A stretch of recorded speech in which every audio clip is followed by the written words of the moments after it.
د میش په علاقه کې یو تبلیغي اجتماع شریکېدونکي دو. نن ورځ د جمعراتو 13 تاریخ دی. دغه ابتدا د جمعرات د نن د ورځې د مازدیګر نه شریکېږي. دغه 2 ورځې یا 3 ورځې وي. اصل خبره دا ده چې میشتوس په دغه اجتماع کې خپل شرکت یقیني جوړ کړي. په دغه اجتماع کې صرف 2 ورځې دي. دغه 2 ورځې میش خپل قیمتي جوړ کړي. د میش په دغه اجتماع کې د راتلاګ مقصد تشای دی. د میش فائدہ او تشوی هغه اول په ذهن کې شنوي. رسول الله صلی الله علیه وسلم فرمان دی چې من دعا الی هدن کان له من الاجر.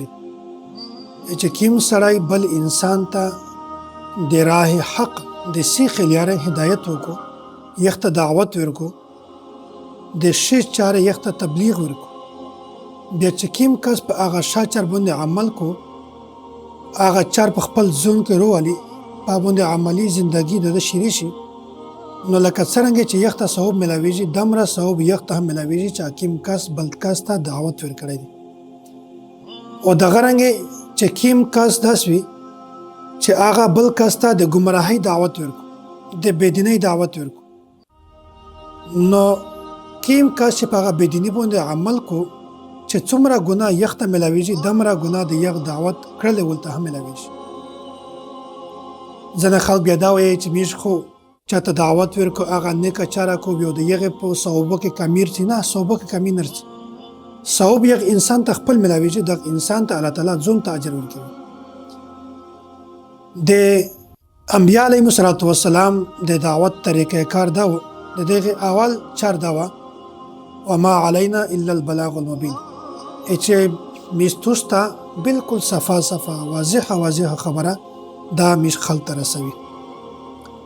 او دومره خبره دا ده چې د خیر امت معیار تشای دی. الله تعالی فرمایي وکنتم خیر امه اخرجت للناس، چې توس بهترین امت یې چې توس د خلق د پورا ریاستل یې. تأمرون بالمعروف، توس د شی خبره دعوت ورکوي، وتنهون عن المنکر د بد خبره نه منع کوي. نو اصل د بنیادی مقصد د انسان دا دی چې هغه چاته ښه خبره وکړو، د بد خبره نه منع. د میش دغه اجتماع مقصد دا دی چې میش 2 شپې 3 شپې دلته تیرې کی. په دا کې خو اول میش د خپل ځون د اصلاح کوشش وکړي. الله تعالی ته سوال وکړي چې الله په ډېر وخت نه بعد دغه اجتماع په میشتوس باندې راغلی دو چې میش اول په دغه اجتماع کې د خپل نفس نه شیطان وبوسي.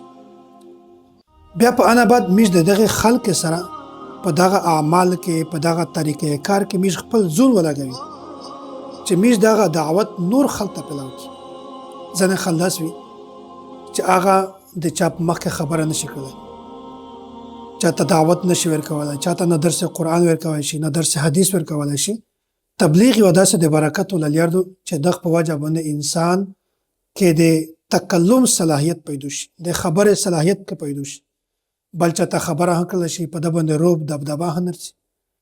نو بنیادی شاید دی چې انسان د اول خپل ځون اصلاح وکړو، په انا بعد د خلق د اصلاح د پوره د خپل ځون مضبوط او قوي جوړ. پیغمبر علیه الصلاۃ والسلام فرمایي بلغوا عني ولو آیه، د مو طرف نه خلق خبره ورسوي اگر چې هغه یو آیت ویله.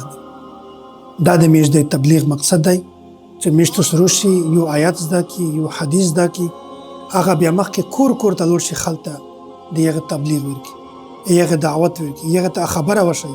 تاسو نه چې میشتو اجتماع ته روشي خپل موبایلونه باندې لګوي، د خلک سره غپ شپ وي، ملاقاتونه وي. نه، دا 2 ورځې موبایل سر تک شته، دا 2 ورځې تعلقات خبره دا سر تک شته، بس صرف د الله تعالی د رضا د پوره. ته بیا دا کسې کنه چې د 2 ورځې تو تیریږي ته د نفس اصلاح څرنګه شي، په تو کې تبدیلی څرنګه رسي چې ته هغه روحاني بیانات اوري، په هغه روحاني مجالس کې ته شرکت وکې، نو الله تعالی د تو ګندا دماغ، ذهن، ګندا نفس ته ټول ختم کو، شیطانی نفس ختم کو. الله تعالی هغه د نور نه ډک.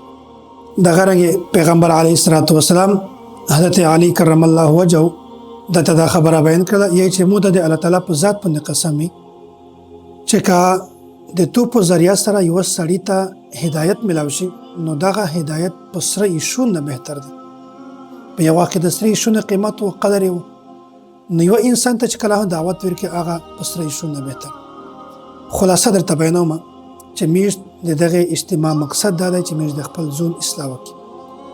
دومره خبره د میشت په علاقه کې د امن صورتحال دی نو هر انسان ته پچار دو چې د امن کوشش وکړو، ادارې ته پچار دو چې د امن کوشش وکړو. داسې اجتماع په کول کې هم درځي، په څو کورانه به درځي.